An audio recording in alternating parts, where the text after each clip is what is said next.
दिलों के कम हो जाते, मैं और तुम अगर हम हो जाते।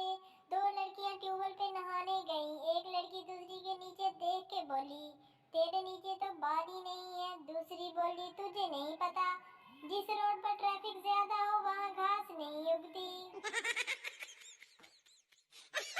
एक हमारी लड़की पेशाब टेस्ट करवाने गई, गलती से उसकी रिपोर्ट शादीशुदा कपल की रिपोर्ट से तब्दील हो गई। नर्स लड़की के पास आई और रिपोर्ट पकड़ाते हुए बोली, यू आर प्रेग्नेंट। लड़की बोली, उफ, अब तो उंगली पर भी एतबार नहीं रहा। मुन्नी दादी से बोली, मुझे कॉलेज जाते हुए गली की नुक्कड़ पर लड़के छेड़ते हैं। दादी बोली, चल झूठी, मैं भी रोज उसी रास्ते से सब्जी लेकर आती हूँ, मुझे तो नहीं छेड़ते।